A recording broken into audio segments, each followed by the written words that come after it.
The Thief of Smells. A Tale from America.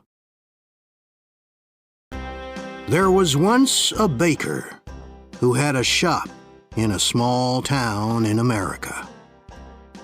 This baker was not a very kind man. He never gave his customers any more bread than necessary for their money, and he never smiled. But he was a very good baker. His bread was the softest bread that you could imagine.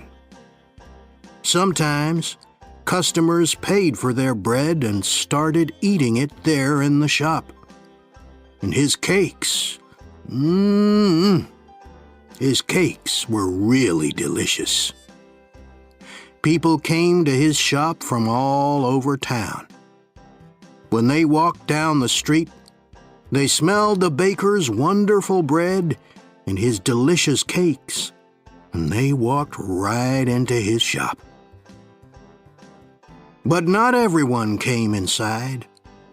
Some people just stood outside the shop smelling and looking in through the windows.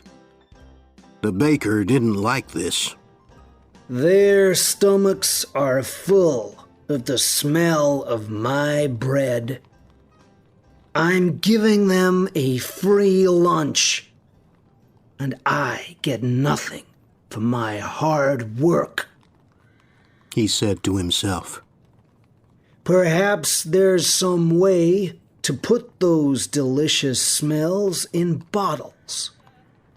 Then I can sell them, just like I sell my bread.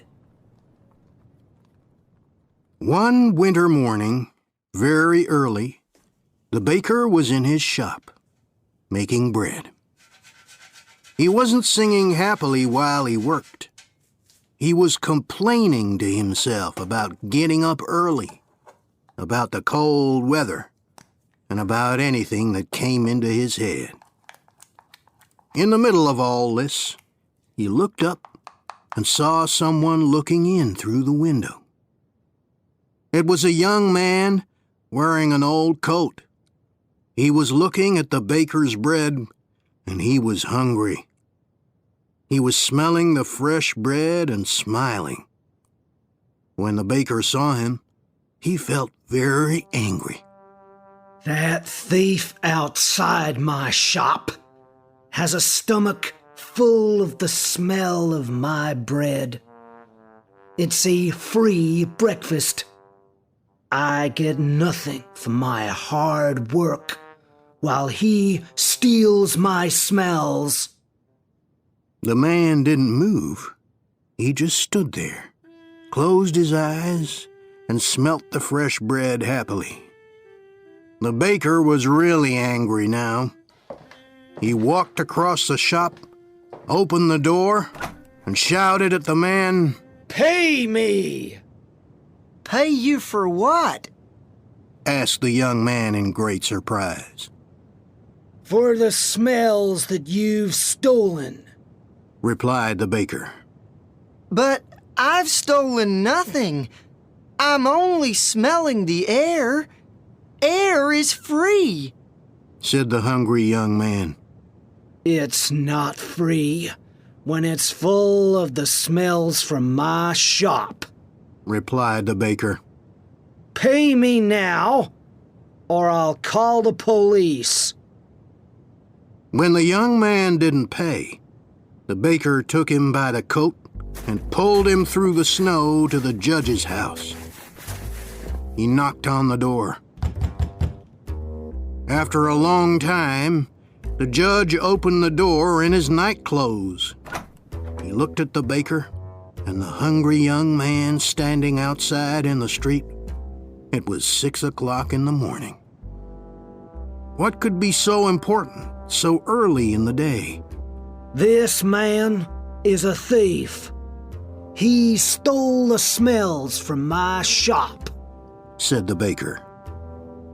The judge was surprised, but all he said was, "Come in and tell me your story.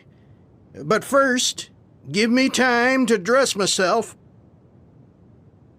he went back into the house. After a few minutes, he came back and he took them inside. They all sat down together around a large table. "All right. Tell me everything. Baker, you start," said the judge. He listened quietly. First, the baker told him all about the hungry man who stole all his smells. The judge went on listening. Then the young man told him that air was free and that any man could have as much as he wanted. When they finished telling their stories, the judge was silent for a few minutes. The baker started telling him again of how the other man took all his smells without paying. "Stop! Be quiet! I've decided what we'll do," said the judge. "Young man, do you have any money?" The young man put his hand in his pocket and took out a few coins. He showed them to the judge and said, Sir, this is all the money that I have in the world. "Give those coins to me," said the judge. The young man put them into the judge's hand. "I've listened carefully to both your stories," began the judge. "It's true that the smells were coming out of the baker's shop, and these smells belonged to the baker. And it's also true that this young man took those smells without paying for them. And so I say that the young man has to pay the baker for the smells that he took." The baker smiled, perhaps for the very first time in his life. He held out his hand at once for the money, but the judge didn't give him the coins. "Baker, listen and listen carefully," he said. He shook the coins in his hands, and they clinked together. "That can pay for the smells," he said to the baker. Give me my coins, sir, said the baker, not smiling anymore. "No," said the judge.